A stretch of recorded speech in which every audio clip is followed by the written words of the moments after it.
Pag nangako tayo sa isa't isa, hindi mo alam, kinikilig ako ng sobra. Lalo na nung sinabi mo, I can be the man of your dreams, but I can be the man in your opinion.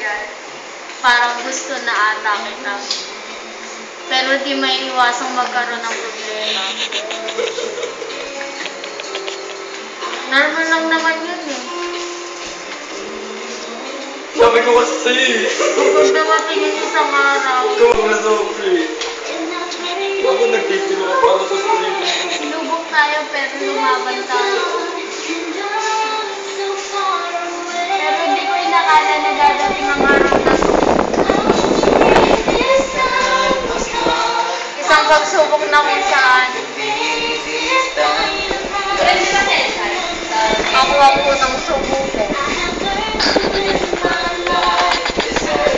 Hindi ko alam na gano'n pala kasakit. Ang taong walang tiwala sa'yo. Para daw kay Patrick yan. Tinanggap mo yun. Tanggap. Pinilit. Kahit sobrang sakit. Sinabi ko sa sarili ko, sus, kaya ko to. Pero hindi pala. Sinubukan kong kalimutan lahat.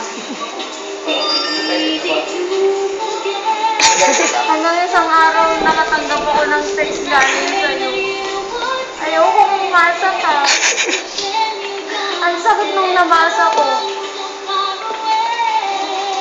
Kala ko yung walang tiwala sa yung taong mahal mo. Yun ang pinakamasakit. May sasabihin.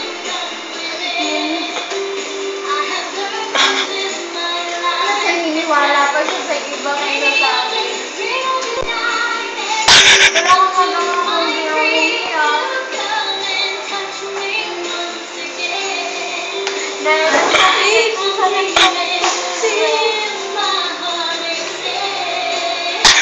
Ang sakit, sobra. Huwag mong damdamin yan.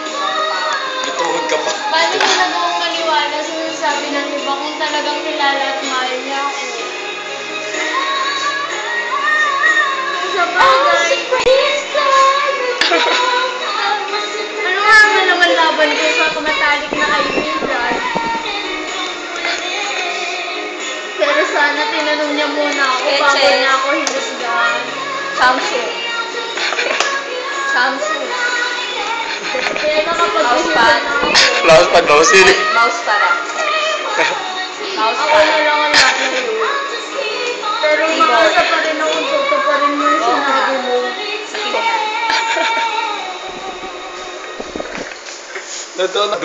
Gusto na ata kita. Sakit. Ay, hindi niya nabasa English kasi. Based on real life of mine. Thank you! Thanks for reading. November. Okay, ito po.